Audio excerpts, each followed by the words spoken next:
Hello viewers, welcome to the episode on Indian paintings. The antiquity of Indian paintings dates back to prehistoric times. Indian paintings portray not only the color and the movement but the expression, elegance and the theme of the contemporary times too. The evolution of Indian paintings through successive centuries are patronized by different dynasties. In this episode, let us try to understand the very evolution of Indian paintings from prehistoric age to modern times. The main objective of learning has been presented under 5 broad categories. They are as follows: rock cut and mural paintings, paintings from 1st century AD to 9th century AD, paintings from 9th century AD to 18th century AD, Rajasthani and Pahari paintings, Mughal, British and modern paintings. Introduction: painting as an art form dates back to prehistoric cave paintings. The early cultural tradition of tribes, religions, guilds, royal courts and states controlled this craft. Art consisting of representational, imaginative or abstract designs are produced by application of colored paints. The elements of design, that is the line, color, tone and texture, are used in various ways to produce space, movement, light and shades and volume. During early times, painters are considered only as skilled artisans. Over centuries, painters had gained freedom to express their own visual language. Also, they attempted to experiment with new forms, themes, unconventional materials and technique. The tradition of Indian painting is the legacy of several dynasties which ruled India. Most significant among them are Satavahanas, Kushans, Guptas, Kakatiyas, early Western Chalukyas, Bhanjas, Pallavas, early Pandyas, early Cheras, Rashtrakutas, Imperial Cholas, Hoysalas, Kakatiyas, Vijayanagara rulers, Nayaks, Mughals, Rajasthani and Rajput kings and Deccani kingdoms. Rock cut and mural paintings. The rock cut early paintings. The tradition of paintings dates back to prehistoric times in India. Almost across the subcontinent, we have immense evidences to prove this. For example, rock-cut cave paintings at Mirzapur and Banda in UP, Mahadeva Hills in Bundelkhand, Singanpur in Raigad district and Ballari. Also, wonderful prehistoric paintings are discovered in the rock shelters at Kaimur range, the Lohri cave, the Likunia rock shelter in the Sun Valley, Kapgalu in Bellary district and Edakal cave in Malabar. The prehistoric paintings found on the cave walls depict the cultural life of the primitive people. These paintings are known for their simplicity and sharpness. Indian core, yellow, ochre black, amber and white colors are used. Indian mural painting in caves. Ajanta. The earliest historic painting belongs to Satavahana age. The earliest Ajanta caves belong to this age. The Ajanta cave is located near Jalgaon in Maharashtra. 29 caves belong to the 1st century AD. The walls, pillars and ceilings have the paintings. Scenes. The scenes from the life of Buddha, Jataka tales and legends from his previous births are painted. They contain floral and animal motifs too. They exhibit the themes of Mahayanism and Hinayanism.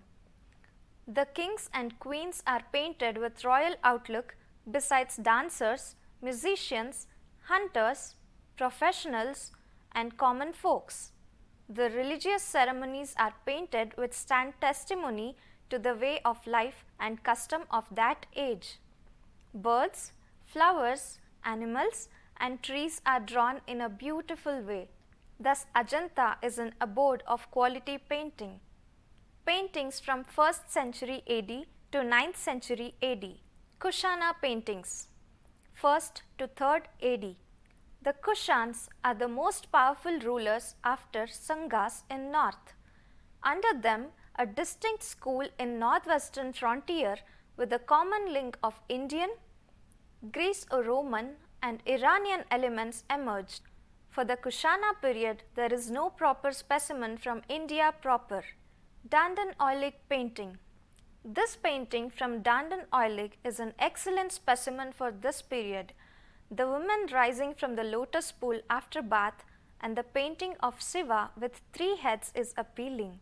Also, a painting of Buddha from Balavasta is the most interesting of representations of Buddha from anywhere in the world.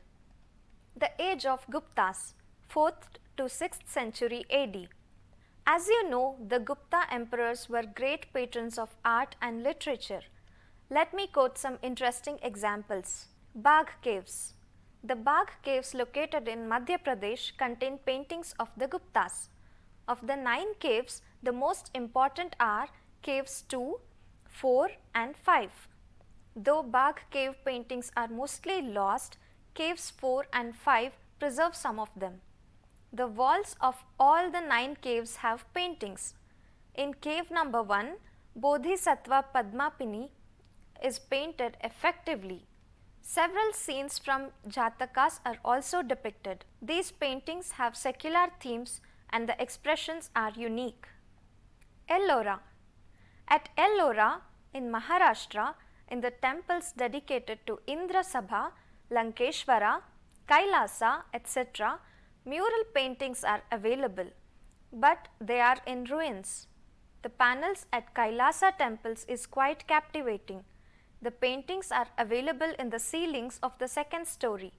The painting reveals the homage of minor deities of Lord Shiva. Another picture shows the Garuda mount occupied by Vishnu and Lakshmi. In another panel, we see the procession of Saiva devotees. Shiva riding on a bull is captivating. Some of the paintings are associated with Jains. White, red, yellow and black are the colors prominently used. Vakatakas, 4th to 6th century AD. The Vakatakas succeeded Satavahanas in Deccan. The Vakataka paintings are assigned to 4th to 6th century AD. Some of the best specimen of this age comes from Ajanta. The mode of painting at Ajanta is the tempera and the materials used are simple. The painter at Ajanta treated natural scenes, themes of flora and fauna, the dazzling magnificence of royal court and simplicity of rural life. The paintings completely cover the walls, pillars and ceilings at Ajanta. They constitute a grand gallery of Buddhist art illustrating scenes from the life of Buddha besides the Jataka tales, floral and animal motifs. The descent of Buddha from heaven, his different forms and representation of Buddha with his begging bowl before his son Rahula and Yasodhara, etc. are quite astonishing. The Western Chalukyas, 6th century AD to 8th century AD. The Vakatakas are succeeded by the Western Chalukyas in Deccan. The painting of Badami are the best specimen and the earliest in Brahmanical temples. In the fragmentary Badami painting, a large panel represents a scene in the palace. It is the scene of the king seated and witnessing a dance and music performance. It is such an excellent work of the painters. The orchestra is also painted. Many princes with crowns are sitting on the ground, the flying Vidyadharas from a separate and attractive panel. This apart, the betrothal of Shiva and Parvati is a wonderful specimen. The Varaha panel and other panels prove the beauty and grace of painting. The Pallavas of Kanchi, 7th to 9th century AD. The Pallavas of Kanchi represents an early dynasty in South India. They ruled Tondai Mandalam, keeping Kanchi as their capital. They were also great patrons of painting. Pallava monarch Mahendravarman is also hailed as Vichitra Chitta, Chitrakarapuli, Matta Vailasa, etc. was a great patron of art. Rajasimha Pallava constructed the Kanchi Kailasanatha temple in 7th century AD. The painting in this monument gives us the splendid examples of the Pallava phase of painting. The Mamandur cave temple of Mahandevavarman II contains early Pallava paintings. At Pannamalai temple also there are traces of Pallava paintings. The picture of a beautiful goddess at Pannamalai, the remains of a princely figure and the Somaskanda figure in the Kailasanatha temple at Kanchipuram are some excellent specimens of Pallava art. The early Pandyas, 7th to 9th century AD. The early Pandyas adopted the ideas of Pallavas in architecture, sculpture and painting. The Tirumalapuram cave paintings are the earliest assigned to the Pandyas. Most of the paintings in this cave are obliterated. The few which remain there exhibit the dexterity of the painter. They cover the ceilings and pillar brackets. Figures such as swan, duck, lotus, etc. are painted. A hunter carrying a wild boar is an excellent specimen of Pandyan art of their early period. Sittanavasal paintings. The paintings at Sittanavasal are the best examples of classical art. The ceiling of the cave contains a picture of a magnificent lake with buffaloes, geese and fish frolicking amidst lotuses in bud and bloom. They are known for their delicacy of ceiling painting. The figures of the king and queen are displayed in an excellent form. The coiffure of the dancers, the facial expressions, the dancing pose etc. are quite appealing and attractive. The Rashtrakutas, 8th to 10th century AD. In the 8th century under Dandi Durga, the Rashtrakutas rose to prominence and power. The Kailasanatha temple at Ellora was the work by his son Krishna I. It is undoubtedly a unique monument in the Deccan. The paintings at Ellora cover the ceilings and walls of the mandapa, contain the Rashtrakuta paintings. The figures of animals, the floral designs and birds are depicted in an excellent form. The Nataraja panel is one of the most beautifully preserved panels at Ellora. The flying Vidyadharas are depicted in a superb way. The color patterns and figures depicted are beyond comparison. The Jain caves towards the end also have paintings in the ceilings and walls. They have decorative patterns with exuberant floral, animal and bird designs which are marvelous. They are mostly assigned to the period of Rashtrakuta ruler Krishna I. Paintings from 9th century AD to 18th century AD. The Imperial Cholas, 9th to 13th century AD. As you know, down south, the Imperial Cholas are great temple builders. They patronized all the branches of fine arts including painting. The rulers of the Vijayalaya Chola line were eminent builders and patrons of art. At places like Narthamalai and Malayadipati etc., we have the fragments early Chola paintings. The dancing figure of Kali and Gandharvas are seen in Vijayalaya Choleshwaram temple at Narthamalai. However, the Brihadishwara temple at Tanjavur is a great treasure house of the art of early Chola painter. The paintings available around the central shrine of this temple reveals a new phase of South Indian paintings. We notice a regular picture gallery of early Chola art. This apart, on the western side wall, there is a huge panel with a Shiva as Yoga Dashina Murti, calmly watching the dance performance of the Apsaras. There are people playing musical instruments such as drum, hand drum and cymbals. The Saivite saints like Sundara and Cheraman Perumal are also shown below, riding on a horse and elephant respectively. This apart, the marriage scene of Sundara is also depicted. A dancing figure of Nataraja is also seen. Some miniature feminine figures are also painted on the opposite wall. In the whole northern wall, the theme relating to Tripurantaka is painted. The entire panel of painting is a great masterpiece of Chola art. The paintings in the Brihadishwara temple constitute the most valuable document of the early Chola paintings. The paintings in the Tanjore temple is a standing monument of the Chola contribution to painting. The Chola paintings reveal to us the lifestyle, the grandeur and the culture of the Chola times. The Hoysalas, 11th to 13th century AD. Hoysalas were a dynasty of rulers in western Mysore. Their ancient capital was Dorasamudra. It must be noted that examples of architectural and sculptural specimens are available in plenty, but unfortunately, examples of paintings are very few. Though Hoysalas are known for their splendid sculptural wealth, traces of paintings are very rare. At Moodbidri, we notice the traces of Hoysala mural paintings.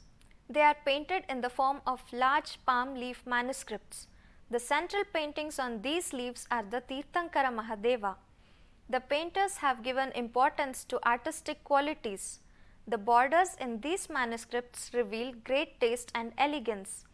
Despite innumerable floral patterns, there is no repetition anywhere. Kakatiyas of Warangal, 11th to 13th century AD. They were originally the feudatories of Western Chalukyas. In the art tradition, they followed the late Western Chalukyas of Kalyani. They are great Shiva devotees. Their famous temples are from Warangal, Palampet, Anamkanda, Tripurantakam, Machela, etc. The Tripurantakam temple is the best specimen for a study of the Kakatiya paintings. The Vijayanagara, 14th to 17th century AD. Established during 14th century, it became a predominant power in the southern peninsula. Vijayanagar Empire is known for its cultural superiority. On the models of Cholas and Pandyas, they were devoted to sculpture, art, architecture and painting. Innumerable temples of this period contain several specimens of paintings. For example, the Virupaksha temple. The procession of Vidyaranya, the spiritualist responsible for the establishment of the Vijayanagara rule, is a masterpiece in painting. The Nayaks, 17th to 18th century AD. The Nayaks were the feudatories of the Vijayanagar rulers. After the fall of Vijayanagar, the Nayaks were divided into Nayaks of Tanjore, Madurai, Senji, Ikkeri, etc. All of them were lovers of art. The Nayak paintings available in Tanjavur over the Chola paintings at Brihadishwara temple are significant due to their decorative elements. There are Jain panels at Kanchi and Tiruparuthi Kundram, besides places like Tiruvellur, Tiruvannamalai, Tiruvariyur, Tiruvalanjuli. They have paintings associated with Shiva. At Chidambaram, a magnificent series of paintings are available. They are illustrating the stories of Bhikshadana and Mohini, legends of Saiva saints and scenes from Ramayana and Mahabharata. Several mural paintings representing Nayak period are available at Madurai. Scenes from Tiruvilayadal Puranam are painted in the form of pictures. They are found at the Meenakshi Amman temple within its premises.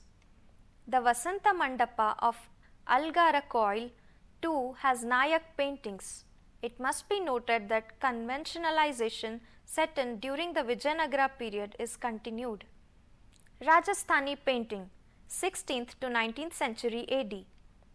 The Rajasthani school of art is a natural outcome of a long sequence of art tradition. The Rajasthani school was popular and renowned for its miniatures. They occupy several art galleries of India and in world in large numbers. Several large-sized drawings and cartoons of that period show that it was primarily a mural art. Mural paintings. The palaces of Jodhpur and Udaipur too exhibit those large mural paintings. The major theme of them are Rasa Leela and the love of Radha and Krishna. The Rajasthani art was slightly influenced by the Mughals to some extent. The Rajput paintings were more in tune with throbbing life and simple. It has direct appeal to the peasant and common folk. They are sublime in theme and universal in appeal. They are deeply religious and mystic. Emotions in men, bird and breast, both animate and inanimate objects are also portrayed. The deer, the dove, the peacock, the cows, calves, monkeys, trees and creepers are depicted in an excellent manner. The lovely brooks, moisture-laden clouds, showering raindrops, etc. are painted in a superb manner. The lovers in separation and union are also painted. Nature. The rain and spring are magnificently represented. The outlook and genius of the Rajasthan painters was a renowned one. The artist individualized himself and put his stamp by inscribing his name. The Rajasthani and Pahari artists exactly followed and produced some of the loveliest creations. Pahari paintings. The Rajput rulers from Delhi, Mahoba, Ajmer and others during Mughal invasion took refuge in Pahari region and desert region of Rajasthan. The beloved themes are Krishna, Rama besides scenes of emotion and nature. The Pahari painters accepted the gods and deities as companions in this world, so their paintings centered around the lifestyle figures. Sub-schools. Various sub-schools of Rajasthani painting are from Mewar, Budi, Jaipur, Bikaner and Jodhpur adopted the traditional art. The Mandu school, Jain school of Gujarat, the Mewar school were all influenced by Mughal painting. The pointed nose, large eyes, etc. are certain specific features of Rajasthani mode. Brown and red colors are used. The painters of Kishangarh school adopted mango-shaped oblique like Radha and Krishna. The Natavardha school is known for its religious sentiment. The Pahari branch has its most graceful paintings in Kangra, Guler, Chamba, Nurpur, Garhwal and Jammu schools. Let me observe that Rajasthani and Pahari paintings are closely knit by affinities that make them almost a single major school. Mughal and British paintings. Paintings of Mughal period. Babur's conquest at the Battle of Panipat in 1526 ushered the era of Mughals in India. Although Babur and his son Humayun were both patrons of art, it Humayun's son Akbar who is generally credited with developing the characteristic Mughal style. Patrons. Akbar recruited artists from far and wide. His artistic endeavour first centered on the production of illustrated manuscripts, but later the scope was broadened into portraiture and the glorification of everyday events.